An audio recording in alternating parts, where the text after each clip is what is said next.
Hello, and welcome to the Cash News Podcast. Informative conversations about all things currency and cash. We'll share insights on the issues affecting the world of cash today, like cash security, payments technology, and the cash supply chain.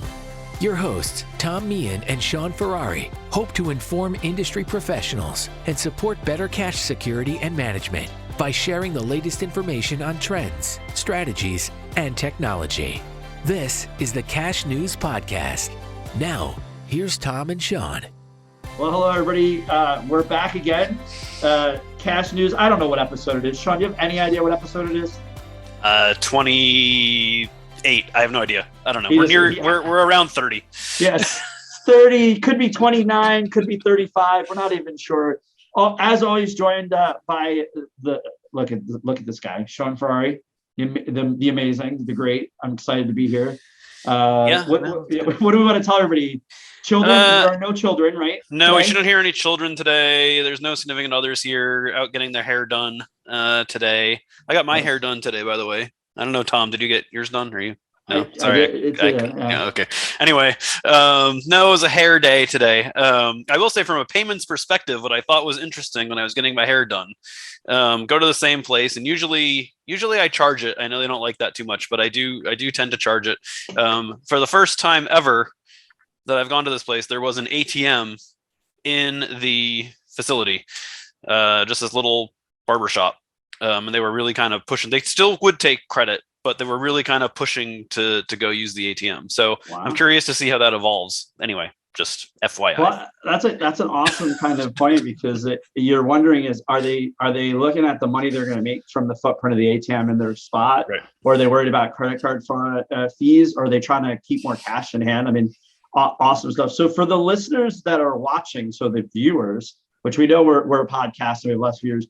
We do have a different person here today, Noel Thomas. We're going to introduce him in a few minutes.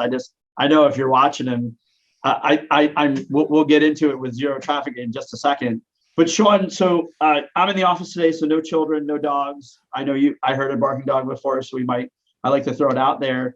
But you guys just had an event, didn't you? Like I saw it on LinkedIn. I'm not sure where it was. Yeah, it was in Istanbul. It was a cash cycle seminar for Europe, Middle East, Africa. And it was in Istanbul last week. So it just wrapped up. It went really well. I was not there. My colleague, Tom Mitchell, looked after that one and ran that one. But he had about 170 or so people there. And I think it was around 30 plus countries and stuff that ended up coming. So it was good numbers. Still, not quite where we were pre-COVID, but hey, it's rebounding. So we're happy to see that. A lot of good discussions. Everybody, as always with all these events, right? Everybody was just happy to get together and talk and see each other again. So it was good. Yeah, we got that. And then in a couple of weeks, we're going to be doing a payments event in Athens, Greece at the end of the month. So we're super excited for that. Anyway, I know we have a guest this week. I don't want to delay getting over to a really interesting topic for us. So I'll kick it back to you. Yeah, I'm going to kick it over. Just if Tom Mitchell's listening, there's a couple of things. One, if Shaun was running the event, there'd be 1,000 people in more countries. Oh, nice. Two, I like it. And two, Tom, you need to be on the podcast. I know you listen, so you need to come on the podcast. He'll come on the podcast. Yeah, let's get him on there. So, now that we've had Noel listening to our banter, I'm really excited, both personally and professionally, to welcome Noel Thomas with Zero Trafficking.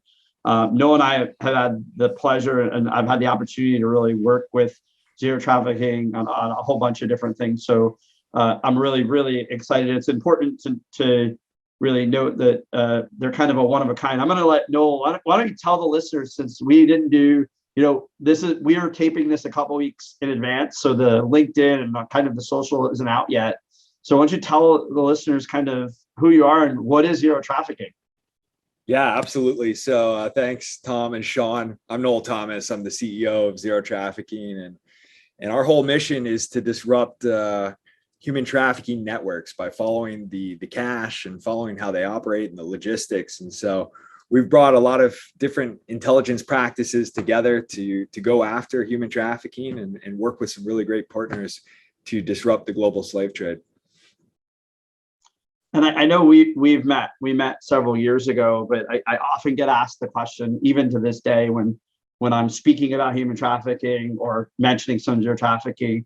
So it's a question that everybody, I even think Shaun asked me this question, is how did I get involved? So, I think it's important, and actually you tell the story better than me, because I just, I think it's a cause, obviously, I feel really strongly about, but why don't you give the listeners just how we connected and what we do together? Yeah, absolutely. So it's been a long journey to get here in the counter trafficking fight. I started in a rock and roll band playing the guitar, and thought I was going to bring back the 80s, and they didn't come back. But we were on tour internationally, all in Europe, and I get this flyer on human trafficking where I learned that there's 32 million people enslaved around the world. And so this becomes a passion. I go to India. I see this 14-year-old girl that's being trafficked, and law enforcement helping facilitate the sale. So this launched a lifetime endeavor to fight against human trafficking and bring the latest innovation to the fight against modern day slavery. But while we were looking at some of the human trafficking groups that we track, we noticed that they go to traditional big box retail stores, and we're actually able to track when they were going to these stores.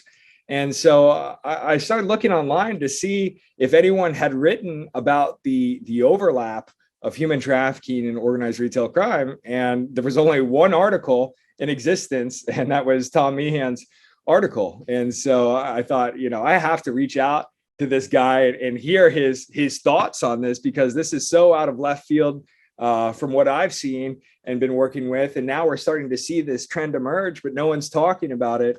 And so I think I reached out to you on LinkedIn, and now we've had the opportunity to do several webinars and speaking engagements together to educate Fortune 500 companies on how they too can track human trafficking and join the fight against modern day slavery.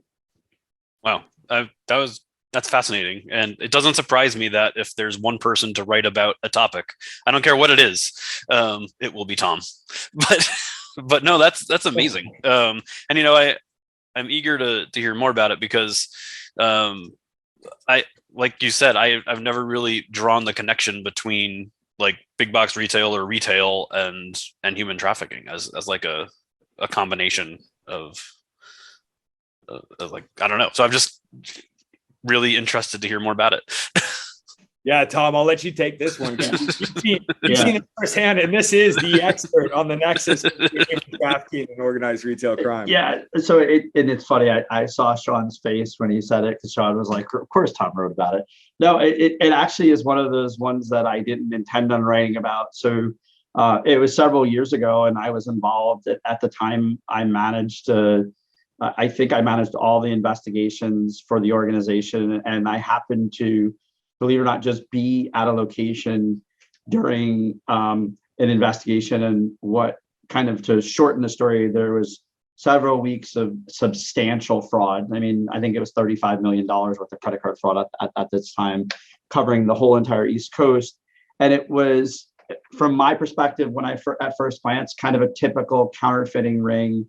And this was before Uber. So like, I think it's important to note, because it was a different time. So, there were key things that we saw, which was like in metropolitan stores, there would be a group in a Liberty cab or a black car get dropped off with lists, really good fake IDs. But there were some commonalities. One of the commonalities is that they were almost exclusively females. The age gap was from like 18 to like 50.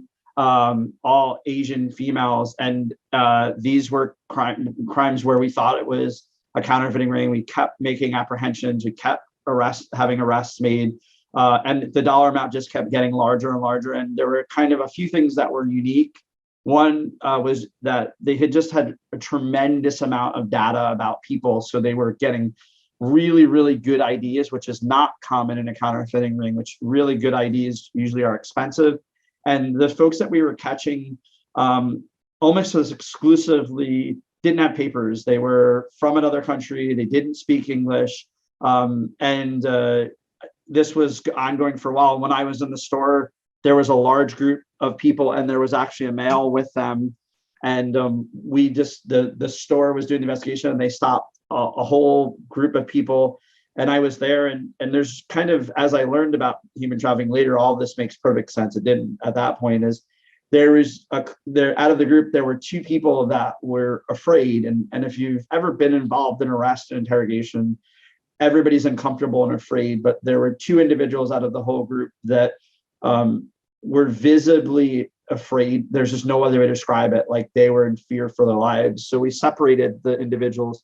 And I remember this vividly, and I tell this story about the male, is the male was relatively dressed normal, except he had really, really, really expensive shoes and a really expensive watch. And as someone that likes watches, I said, no, guys, that's not a Rolex. That's not a Patek. That is a, there's 3 in the world watch, and his shoes are $12,000. Something's wrong. And all of these women were wearing white t-shirts, ripped up clothing.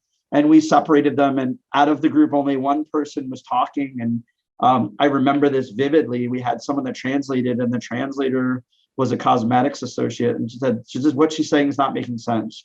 She just keeps talking about her brother being in danger, and we don't understand. And as I was listening to the conversation, I said, well, just ask her, what does she mean? And then, he has my brother, he has my family, you don't understand.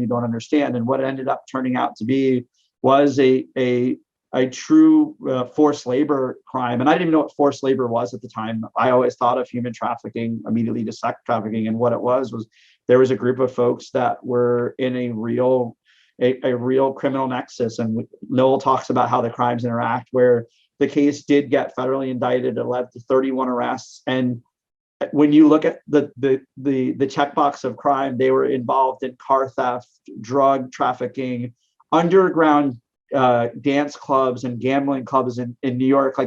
This was a full organized criminal group. That retail crime was just a part of what they did. And the sad part about the case, and this is when I really learned about it, was that the person who originally gave information became an uncooperating witness in the end. Restaurants, literally everything when you read about, they were involved in all of it. And what kind of intrigued me is in retail, none of us knew what to do. We didn't know about it. And we all, read about it, but it was kind of an eye-opening experience in the forced labor piece. And prior to that, you would say, oh, that person's a mule, that person's a runner. And usually runners are influenced by drugs, but not always, where they're traded something. And in this case, based on the information, these were folks that were being forced to work in restaurants, forced to do shoplifting, literally forced to do regular labor jobs. And it was a fairly horrific event for me, because what I realized is that outside of the 31 arrests, there was nothing that could be done. These people were basically, it was a victimless a crime, and law enforcement wanted to help them, but couldn't, because they weren't able to even allow them to help themselves. So I wrote an article, and Noel and I reached out. I've since written another one, and I researched it and volunteered with a couple organizations to really just spread the word of just how big of a problem it is. And, to highlight that not only is it sex trafficking, but it's forced labor, but that criminals, commit crimes. And as someone that spent their, 25 years in the prevention crime, whether it be on this side or that side, it was like, this is a big subset of the criminal network that people don't want to talk about because it is sometimes taboo. It's also hard to understand. And in today's, for the podcast piece, as someone that 50% or 60% of my life is in the financial sector and the others in retail, the reality is that there, and Noel's definitely the expert here, is there's a huge, actually the largest probably anti-money laundering element of any crime that exists.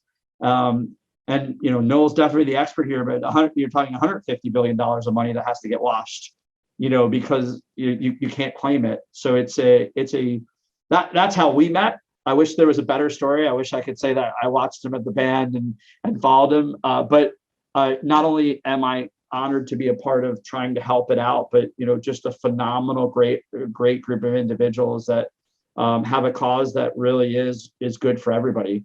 So Noel, did I miss anything there? No, you crushed it, Tom.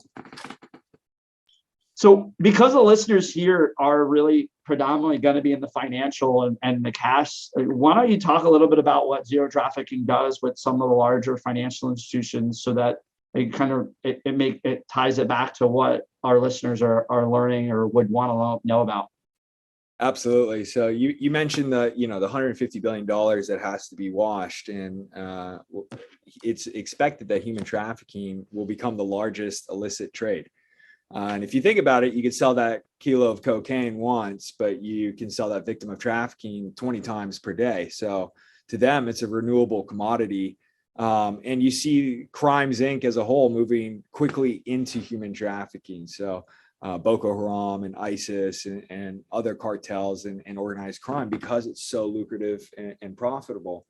And because it's been a humanitarian issue for a long time, we haven't really followed the money or put alerts or transaction and account monitoring in place.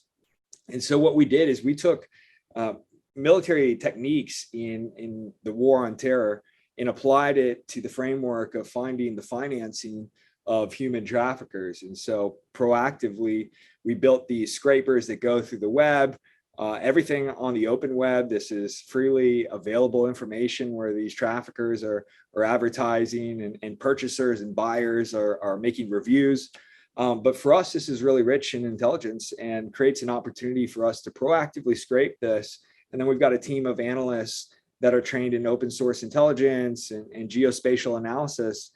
We start plotting this on a map and showing the hot spots of human trafficking. So the branches will take those hot spots and start looking to see where their bank branches are located in proximity to these hot spots, so they can start rolling out training policies and procedures there.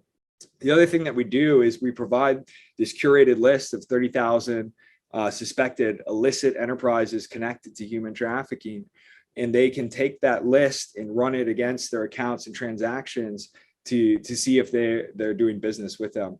What a lot of these banks don't realize is the liability under specified unlawful activity laws and anti-money laundering laws, that there's a lot of liability of banking with these human traffickers unknowingly.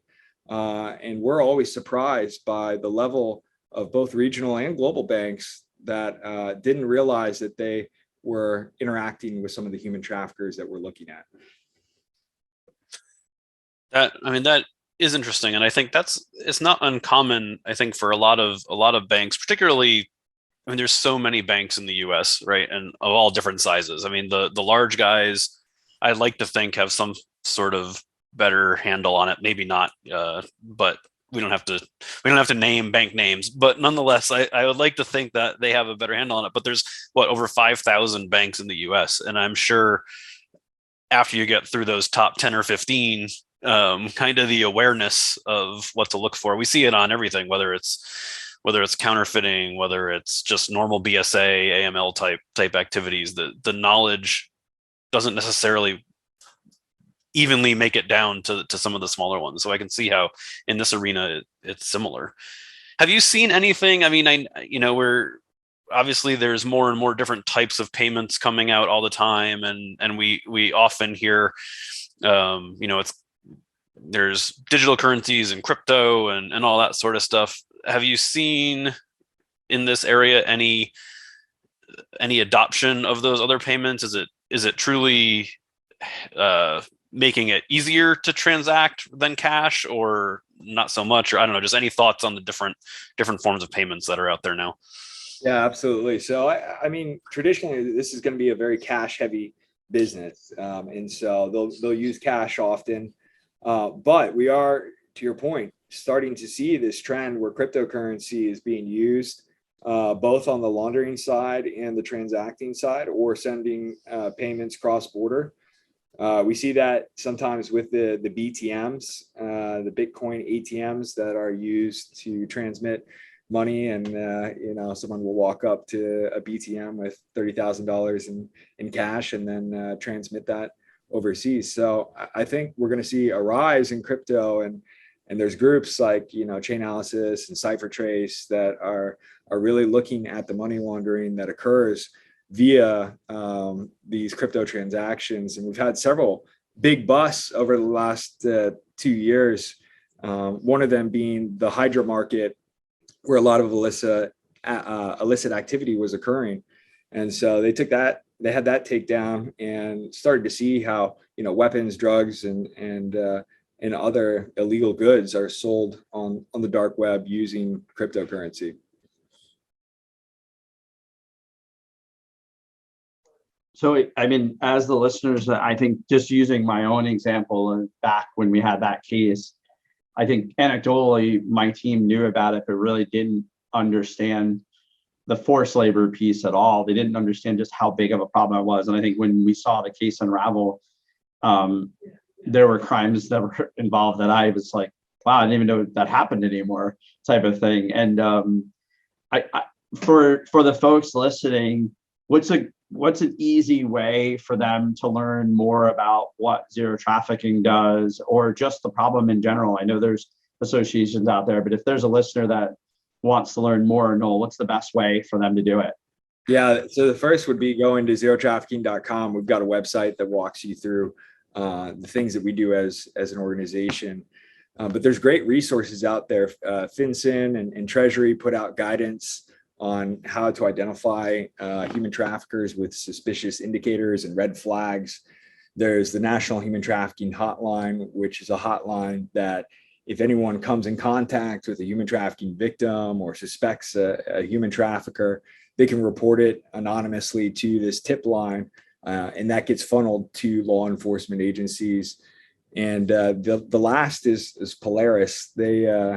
Polaris is a group that does a lot of the stats related to human trafficking, and they've got resources on their website if anyone wants to learn more.